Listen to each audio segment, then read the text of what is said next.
সুপ্রিয় দর্শক, road two democracy গণতন্ত্রের পথে আপনাদের প্রত্যেককে স্বাগত জানাচ্ছি। বরাবরের মতো আমাদের এই অনুষ্ঠান সরাসরি আরটিভি স্টুডিও থেকে প্রচারিত হচ্ছে। দর্শক, আজ বঙ্গবন্ধুর স্বদেশ প্রত্যাবর্তন দিবস। 37 বছর আগে এই দিনে তার স্বদেশে প্রত্যাবর্তন, যেটি লন্ডন এবং দিল্লি হয়ে উনি দেশে ফেরত এসেছিলেন, তার ভেতর দিয়ে বাংলাদেশের মুক্তিযুদ্ধ একটি সম্পূর্ণতা পায় এবং সেই সঙ্গে একটি গণতান্ত্রিক, একটি বৈষম্যহীন অসাম্প্রদায়িক বাংলাদেশ, যার ভিত্তিতে মুক্তিযুদ্ধ রচিত হয়েছিল, সেটিও বেগবান বা নতুন অভিযাত্রা পেতে শুরু করে।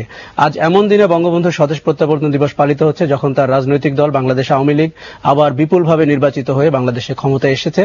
সেই সঙ্গে আমাদের আজকের আলোচনায় থাকবে, আমরা কার্যকর সংসদ দেখতে চাই, আমরা সরকারকে জবাবদিহিমূলক দেখতে চাই, সেই সঙ্গে বঙ্গবন্ধুর স্বদেশ প্রত্যাবর্তনের রাজনৈতিক গুরুত্ব নিয়ে আমরা কথা বলবো। চলুন পরিচিত হয়ে নিচ্ছি আমাদের আজকের অতিথিদের সঙ্গে। জনাব ফারুক চৌধুরী, সাবেক কূটনীতিক ও বাংলাদেশ আওয়ামী লীগের উপদেষ্টা পরিষদের সদস্য। এম হাফিজউদ্দিন খান, তত্ত্বাবধায়ক সরকারের সাবেক উপদেষ্টা। ডক্টর দিলারা চৌধুরী, জাহাঙ্গীরনগর বিশ্ববিদ্যালয়ের সরকার ও রাজনীতি বিভাগের অধ্যাপক। ব্যারিস্টার মনজুর হাসান, পরিচালক, institute of governance studies, BRAC university. জনাব ফারুক চৌধুরী, আপনার কাছে প্রথম আসি, কারণ আমরা জানি সেই 72 সালের সেই দিনে যখন বঙ্গবন্ধু স্বদেশ প্রত্যাবর্তন করছিলেন, তখন আপনি বাংলাদেশ সরকারের চিফ অফ প্রোটোকল ছিলেন, অন্য বেশ কয়েকটি দায়িত্বের পাশাপাশি। এবং আপনি কিন্তু সে সময় দিল্লি গিয়েছিলেন, যাতে করে আমরা বিশ্বের যে জনমতকে তৈরি করে যতটা প্রেশার পাকিস্তানকে দিয়ে বঙ্গবন্ধুকে স্বদেশে ফিরিয়ে আনা যায়, সেই কাজটি করার জন্য আপনি তার সাথে দিল্লি থেকে ঢাকায় এসেছিলেন। ওই দিনটির আপনার জীবনে কেমন রাজনৈতিক গুরুত্ব যদি আপনি দেখেন আজকে? নিঃসন্দেহে আমার জীবনের একটি বিশেষভাবে স্মরণীয় দিন 10 জানুয়ারি 1972। আমরা গিয়েছিলাম একটা ডেলিগেশনে। নেতা ছিলেন, দলনেতা ছিলেন আব্দুল সামাদ আজাদ সাহেব, পররাষ্ট্রমন্ত্রী।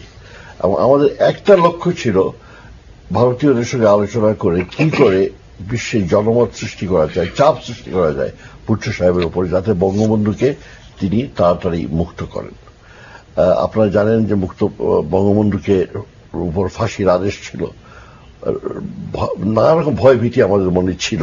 এবং তার চেয়ে বড় কথা, আমরা অনুভব করছিলাম যে বঙ্গবন্ধু যত তাড়াতাড়ি ফিরে আসেন ততই দেশের জন্য মঙ্গল, অতএব চাপ তৈরি করতেই হবে।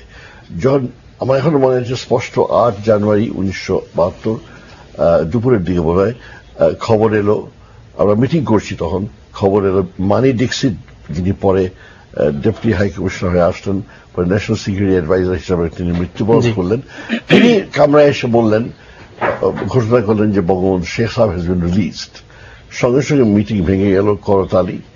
তারপর সবকিছু আবছা মনে হয় ঘটনাবলী কি বিবর্তিত হলো।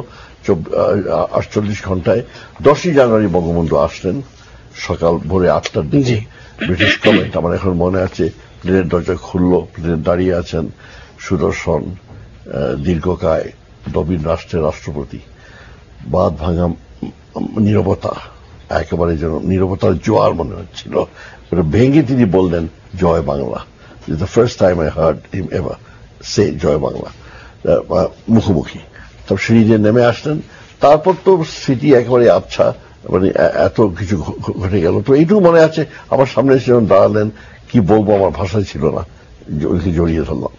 কিন্তু এই সফরটা অত্যন্ত গুরুত্বপূর্ণ ছিল আমাদের জন্য দুইখানে। একটা ছিল internal necessity, we needed him back home. Secondly, আমি মনে করি এই ভিজিটটা কয়েকটা ঘন্টার মধ্যে, মাত্র 48 ঘন্টার মধ্যে, আমি মনে করি তিনি বাংলাদেশের পররাষ্ট্র নীতির ভিত্তিপ্রস্তর স্থাপন করতে পেরেছিলেন। এবং এটা একটা অসম্ভব একটা অবদান ছিল শুরু থেকে।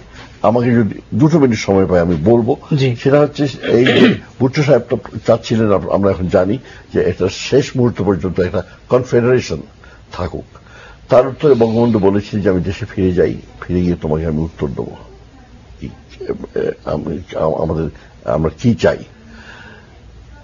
এই জিনিসটা সম্বন্ধে তিনি কোনো কম্প্রোমাইজ করতে রাজি ছিলেন না। He wanted some kind of A link, however tenuous it might have been, কিন্তু রাজি হননি তাতে।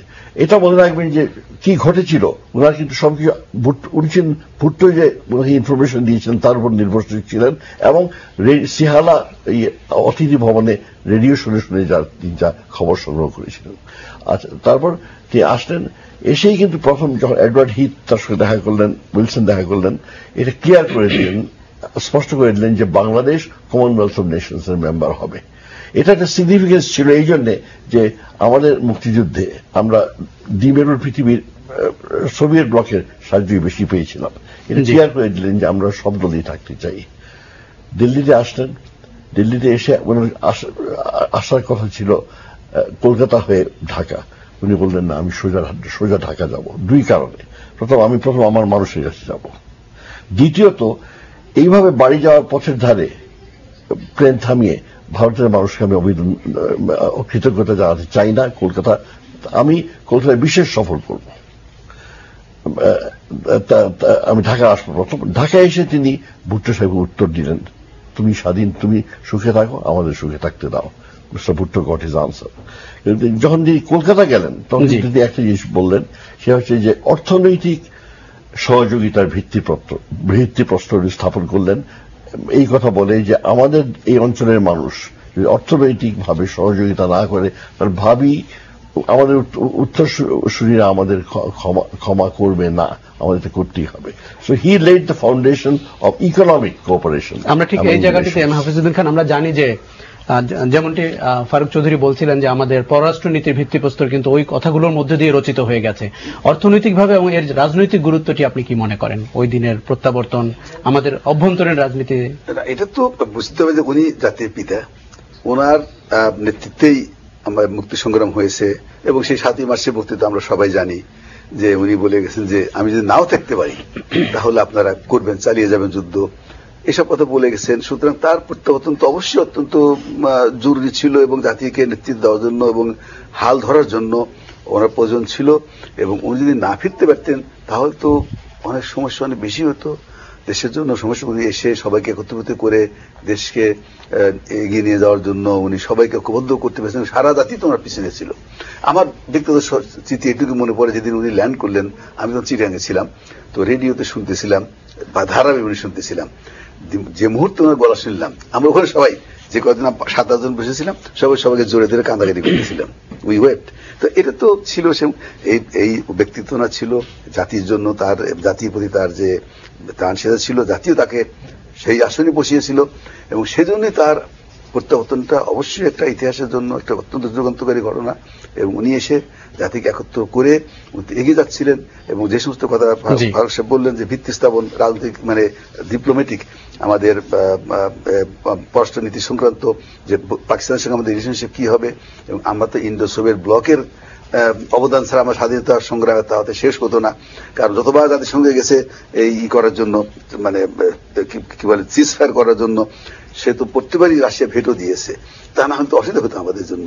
এই ভেটো না দিলে যদি জাতিসংঘে এ ধরনের সিকিউরিটি কাউন্সিল এ ধরনের প্রস্তাব পাশ হতো যে না করতে হবে, সিজ ফায়ার করতে হবে, না করলে তারা ইন্টারফেয়ার করবে, তাদের সমস্যা হতো। তো এই জন্য তো এবং এই সমস্ত হয়েছে। এবং সেই জন্যই উনি বলেছেন ইন্ডো সোভিয়েত ব্লকের সঙ্গে সম্পর্ক থাকবে, সঙ্গে সঙ্গে আবার কমনওয়েলথের কথা যেটা কমনওয়েলথের সঙ্গে আমার থাকতে হবে, থাকা দরকার। আমরা অরিজিনালি কমনওয়েলথের ছিলাম, পাকিস্তান আমরা ছিলাম।